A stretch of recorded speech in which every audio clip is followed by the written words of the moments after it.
Hello, assalamu alaikum, everybody. Hope you're all safe, sound, and healthy. And yeah, I mean, it happens, isn't it? I mean, you have nothing, you try to, pace yourself, and then you wait for things to gather, I mean, enough developments to take place for you to actually, record an episode. And then that same day, you realize that, oh my God, you forgot a few other things that you needed to cover. And so, hey presto, two episodes in a row. Yeah, I mean, as you know, since I've already mentioned, because it was Imran Khan's birthday, everybody from all over the country came out to celebrate his birthday. Literally, no joke here. People came all the way from the northern areas to Adiala, just to cut a cake, to celebrate his birthday. And then people in Lahore also, they gathered, as I said before, at Zaman Park, where they decided to just recite the Quran and pray for him. And as I told you, the police were deployed all over the country, but especially all over Lahore, and in front of obviously Adiala jail, where the, as usual, now this is where you see, normally you will never see the police ever when a crime takes place, but here the police came before the people. I mean, just imagine that the police was at Zaman Park before the people came there, and the police gathered in front of Adiala jail, waiting for the public to come there before the public even came there. And obviously, the police literally started picking people up. And these are, again, people who are part of the public. You need to understand that these are not party members of PTI, these are people of the public who support PTI because, as I said before, 90% of Pakistan's public are PTI's voters and supporters. So, literally, you could see the videos online going viral. People were recording whatever was going on. They were recording how the police came and illegally started arresting people. They started picking people up. And the media was threatened, the journalists were threatened. They were forcefully removed from the areas so that they should not cover whatever is going on. But for once, a little bit of shame, you could say, or maybe it has something to do with their ratings after all. But some of the mainstream media still insisted on at least, highlighting what's going on. And another sudden show of courage by Dawn, which, to be honest, is I don't know what really was the reason behind this show of courage, because I personally do not think that Dawn is what I would refer to as a respectable news agency anymore.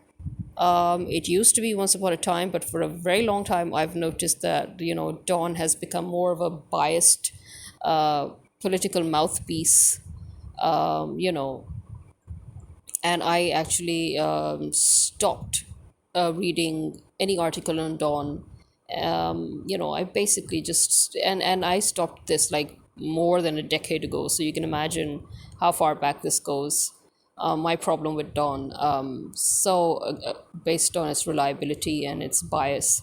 So I don't know where this sudden show of courage came from and what exactly is behind it. I don't know, but well, in any case, they decided not to run the interview of another PTI member who is also basically somebody who is missing. Unofficially, he has been kidnapped by the intelligence agencies, and officially he's declared missing. He's one of those forced disappearance cases, and in his case, the problem here is that Sadakat Abbasi is his name, by the way. Sadakat Abbasi is one of the PTI members who the journalists were like, okay, so he's next in line. Now he's the next person. And yes, indeed, he was next in line for a forced interview. But as I said, a sudden display of courage by Dawn, where Dawn refused to broadcast the interview, and they refused to even print the interview, from what I understand. And again, it's because they were like, this goes against ethics, and it's also very questionable that this man is supposed to be missing, and then suddenly we're getting this interview that we're supposed to run. We're supposed to show it, we're supposed to broadcast it, we're supposed to print it. Why? uh, you know um, so as I think the reason why they didn't do it. The reason why they refused to air the interview is because of the backlash that Kamran Shahid received with his interview with Usman Dar. As you know, this is one of the reasons that the public came out again in anger. They were extremely angry with what was done to Usman Dar and how he was made to, make false statements against Imran Khan, and how he was threatened, and basically it was an interview at a gunpoint.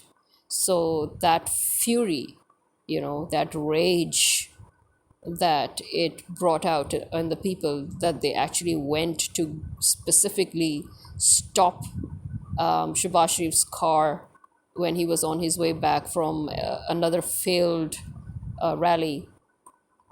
And as I told you, the people literally shook his car and tried to pull him out. And they wanted to beat him up, because the people were like, enough is enough. You've humiliated us enough. You've made a mockery out of us. It's too much.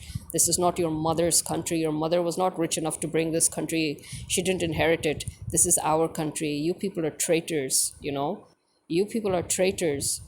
I mean, you were nothing, and you suddenly have become one of the richest people on earth. Why? Because of you stole everything from us. So, and the people were so furious as to how openly, I mean, I guess that's the thing, the fact that that these political parties like Nawaz Sharif's party and Zardari's party and the intelligence agencies, the establishment, the fact, as I said, that they have now openly come into the ring to fight with the public. They have openly committed treason against the public. That shamelessness, that brazenness, it has got to the people now. The people are now like, what? I mean, it's fine, you're shameless. We've allowed you to be shameless for the past 30 years, but don't you think you've crossed the line much? So people, and the anger that people have towards them, that they're constantly stealing money. They've just taken money from IMF. They shared that money amongst each other, and then they ran out of the country, deposited the money out, and then again came back to try to again see what more they can loot from the country. So as I told you before, Kashmir and Gilgit Baltistan and all, they're still undergoing massive protests against not just the electricity bills, but now the protests have grown. And as I told you, there's total shutdown in Azad Kashmir. Basically in protest over the inflation, the artificial inflation caused by this corrupt government. And this corrupt government, and also remember, the protests also began because over there too it was actually PTI's government which was forcefully removed illegally, and that began, that's what sparked the rage in the northern areas. So you need to understand that Kashmir, Gilgit Baltistan, KPK, these are 100% PTI's areas, okay, 100%. You won't find anybody who can, challenge PTI over there. The public 100% with them. So forcefully removing the governments from those areas, and those people, they're not very forgiving. They're not like the people of Punjab or the people of Sindh, who are just going to sit down and wait for somebody to do something. um, you know the people of the northern areas are, they have a different culture. Their culture is to go up in arms, especially KPK. KPK's culture is very much like the, it's a gun culture. They don't tolerate stuff like that. They don't tolerate people trying to dominate them. They just don't tolerate anything that doesn't agree with them. So, they're up in arms. The people of Azad Kashmir, I think the thing that really peed them off is that normally nobody would actually dare interfere with their politics because, after all, as I said, Kashmir is an autonomous body. So it is a part of Pakistan, but at the same time, it's not a part of Pakistan. It basically enjoys protection from Pakistan. It comes under federal protection, you can say, but there is no interference in their governance, in their elections, and all. So this interference, this sudden interference of which happened for probably for the first time in history, where their government, which was made up of PTI, the PTI government was unceremoniously and forcefully and illegally removed. I think that really peed them off. And then add to that the the illegal movement, the embezzlement. I would call this embezzlement when you're taking money that belongs to the country and you're using it to fill your own pockets, to line your own pockets. That is embezzlement as well, basically. So the massive, very open, shameless embezzlement of money, and then forcing us once again to pay for that embezzlement, which again is not going to go to the IMF. The IMF and the World Bank needs to both of them, they need to realize that, because, and I'm sure they should realize that because it's probably happened to them like a million times. Every time they lend money, they know that not a single cent is used on the country, right? Not a single cent. But the country is forced to pay back. And again, whatever the country is paying back, again, is not really going back to the IMF, right? It's once again lining the pockets of the same people who have taken money from IMF. So it's a vicious cycle. This is the cycle that Imran Khan wanted to break, and he broke it. And that is why the US of America, that is why, it crapped its pants, that is why it just couldn't bear the fact that Pakistan was once again getting out of its grip. And so they had to send Nawaz Sharif and Zardari, and they had to interfere in Pakistan's internal affairs. They had to secretly contact and make deals with Maryam Nawaz and the Chief of Army Staff, Bajwa, in order to overthrow our government. How would you like it? You, the people of America, or you, the people in Europe, how would you like it if someone from another country comes and overthrows your government and says, no, no, no, you don't have the right to choose your own government. We're going to put who we want to rule over you. How would you like that? So if you don't like that, then what the hell makes you think that it's allowed? Tell me, what the hell makes you think that you are allowed to do that to our country or any other country? Who the hell died and made you dad? That's what I want to know. You just came and you screwed all the other countries around you, but you don't want anybody to touch you. But as I said, what comes around goes around. What is happening in Canada, what's happening between India and Canada, sweetheart, that's just the tip of the iceberg. That's just the beginning of what's about to come. Because when you go around messing with other countries, then a day will come when those countries will start messing with you. Okay, this is called karma. Okay, what goes around comes around. So you just wait for your turn. As I said before, I said this before, and you saw what happened, and I'm saying it again, and you just wait your turn. Okay, Europe, America, because you are heavily responsible for all the political chaos, interference, the wars that have been going on all over the world. You are directly responsible for it, and you need to pay for it. You have to pay for it. It's just like how we are paying for the sins of our fathers, the sins of the generation before us, their corruption, their treason. We're paying for it. Now you will have to pay for it too. But anyway, as I said, so yeah, the forced interview was, not aired. by Dawn. And as I said, it's most probably because they now have realized that this could trigger an even worse scenario amongst the people, because the forced interview of Usman Dar, which was immediately followed by the fury of his mother, as she uploaded a video in which she sent a very, very heavy message to Khwaja Asif and to PMLN and to the establishment, saying that they will not get away with what they did. And she challenged everybody that she will run the elections, that they can forget her son, they can forget everybody else. She is now the one who's going to directly challenge Khwaja Asif, and she is going to challenge him by running the elections, on as a PTI member. So there's that. Because of that, I think that backlash, which kind of, as I said, ruined the reputation of mainstream media even more, and even Kamran Shahid, who otherwise enjoyed a pretty good reputation as a journalist. So things just went south. You know, so I think that's basically, it's just to save their own ass. That's the only reason I can think that Dawn decided to suddenly play the ethic card, and suddenly they remembered the ethics of journalism, when they refused to air the interview.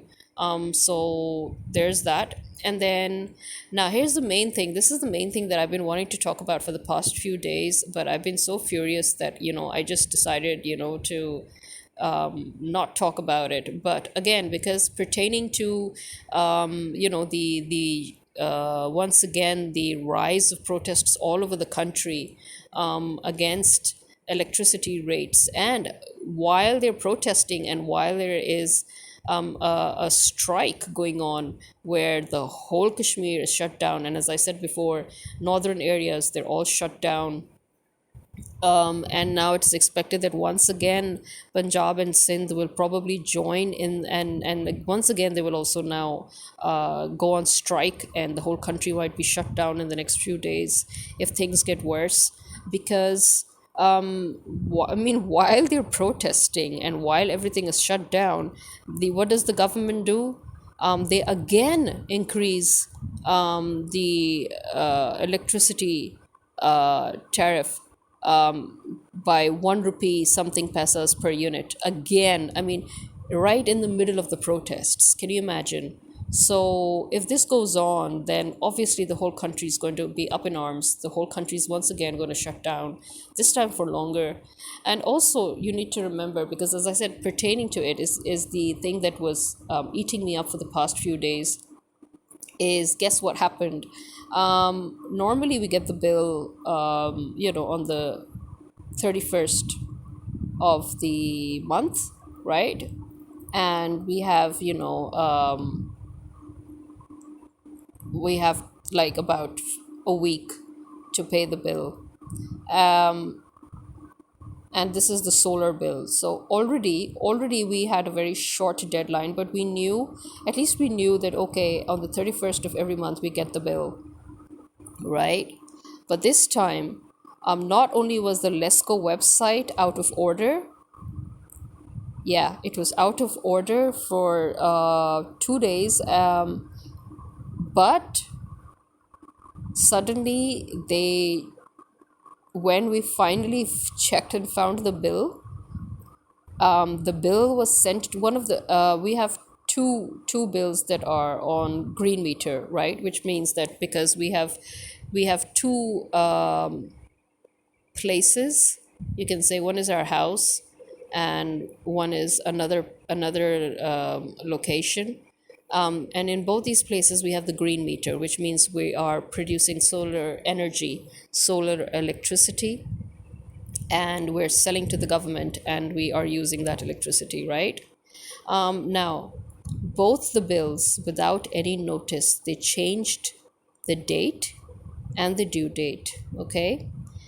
But they did not send us the bill until after the due date passed, right?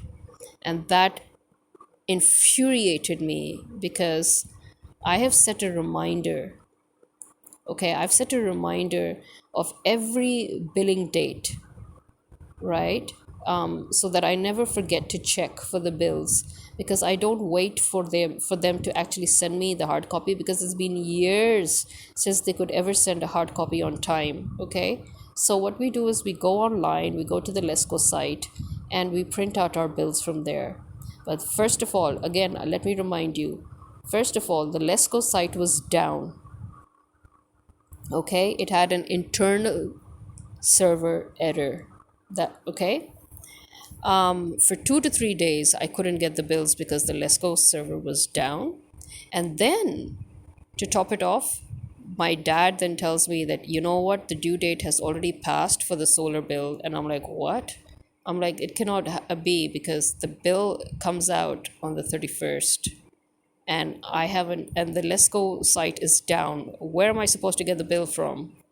And then he showed that one of the bills, the one of that of our own house, the one of those green meter bills came, and it came exactly on the, 1 day after the due date, or exactly on the due date.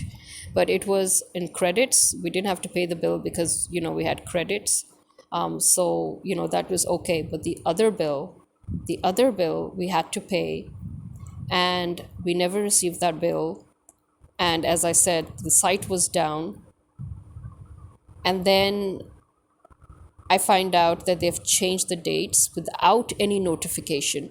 No notification, no prior notification, no news, no announcement, nothing.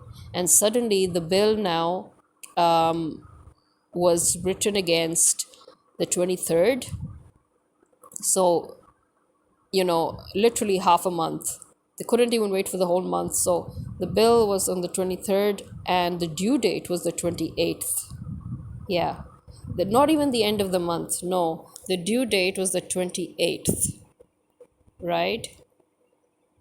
And I was forced to pay in arrears.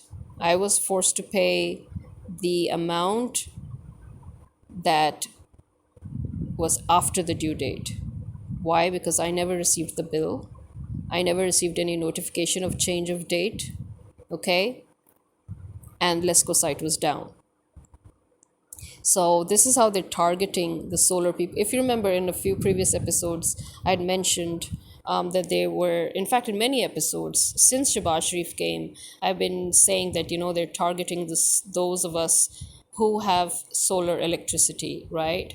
Those of us who generate electricity using solar energy, and those of us who have hybrid systems where we are selling electricity. And my question again remains, where does all that electricity that we sell to the government go? Okay. Number two, why is the government constantly forcing us to sell them the electricity for free, almost for free, while they're upping the per unit charge? Again, because they're forcing us to use the IPP, which is producing no electricity in the first place. You need to remember that. Most of their rental power plants, they are there just for show, and these people are the real owners. Okay, Zardari, Nawaz Sharif, they are the real owners of these IPPs. Okay, they're the real owners of these power plants, and these power plants do not produce electricity, but we have to pay for them, right? Every single time. And now, because more and more of us are now producing our own electricity using solar energy, so Shabazz Sharif, when he came, the first thing, as I told you, he did was he, instead of the, as when it was Imran Khan's government, then it was a very fair policy of unit per unit, buy and sell. You sell them units against units, right? Money was not involved. But Shabazz Sharif comes, and then not only does he put money in between, but he ups the rate. So he forces us to sell electricity for half of its value, of which we have to buy from them in return, right? In other words, the per unit tariff was doubled and the rate at which they were buying electricity from those of us who have solar was halved. Okay. And now, since then, they just steadily increased the per unit charge. And this caretaker government, which is again an illegal government because it is by no means legally or constitutionally supposed to even be there right now, but this illegal caretaker government, their duty, as you can see, which constitutionally they're not allowed to do anything at all, but to prepare for the elections. But what they're doing is they're fulfilling all the desires of their own and of their masters. Okay? Their own desires that they're fulfilling is, as we saw, Kakar taking his whole family and 60 other people on a chartered plane to France, to America, to UK, right? And yet they say we don't have any money. And whose taxes are they using? Ours. So who are they taxing? Again, us. The army and the establishment have, sort of had a deal with them that they are not supposed to charge the industrialists taxes. They're not supposed to charge some of their mill owners, because they themselves are mill owners. They're not supposed to take taxes from them. They're not supposed to take taxes from real estate agents. They're not supposed to take taxes from God knows what, blah, de blah, you know. And so at the end of the day, and that is what the World Bank has even mentioned in its report, that they are, taxing the wrong side of the public. And and obviously it's deliberate. So I mean, I don't know what they're trying to state by bringing out that report as if this is some sort of an error. It's not an error. This is deliberate. It is deliberate. So businesses have already closed down, as we know. They started closing down the minute Shehbaz Sharif came as an illegal prime minister. The minute Imran Khan was ousted, foreign industries packed up, international companies packed up, they all wrapped up and left. Local companies started closing down. So we basically have nothing. And that is why they came. They came to make sure that Pakistan was run to the ground so that America and Israel can take over. So that is what we're going through. But here we have the world, obviously aiding and abetting America with their silence, just like how they've aided and abetted Israel with their silence. So yeah, I think, and the fact that America I mean, what the hell is America doing in Gwadar anyway? I mean, America worked very hard to stop the whole Gwadar development, and now they're going there to do what? What advantage do they want to seek from there? These are questions that are very, very pertinent, very important, and they need to be put forward. Targeting us solar energy producers, in particular, that in itself tells you what this government is trying to do. The fact that it's trying to steal now even electricity. The government is now trying to steal electricity from those of us who produce electricity, and they're forcing us to pay for the IPPs, you know. So, and now, as if that wasn't enough, they are deliberately sending us bills on the wrong date without prior notification. And not only are they sending us bills now in the middle of the month, but they are actually giving us less than a week to pay those bills, to pay the bill. And they are not even sending the bills to us on time. They're sending the bills to us after the due date, so that we are forced to pay those bills in arrears. I think such a government should not even be allowed to exist. They really need to be burnt to the ground. They need to, once again, I'll say this, these people, the only language these people understand is a sadistic language, okay? The only language they can understand is death. We need to beat the shit out of them, and we need to kill them all one by one. There is no other way to save this country, and there is no other way to teach future criminals a lesson, right? the fact that they are doing this to us is because they know they can get away with it. We need to tell them, we need to show them and the future generations that nobody can get away with this, that traitors must be killed. Those who steal from their people must be killed. The corrupt must be killed.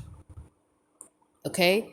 The establishment, the people in the army who commit treason, the people in the judiciary, the people in the bureaucracy, the people in the government, they must all be eradicated. And very brutally, very sadistically, Nawaz Sharif's whole family, Zardari's whole family, they must be very brutally eradicated. That is the only way that we can rid ourselves of this trash, and the only way that we can guarantee that such a thing does not repeat itself, at least for the next 50 years. At least for the next 50 years. This is the only way. Well, this is me signing out. Khuda Hafiz.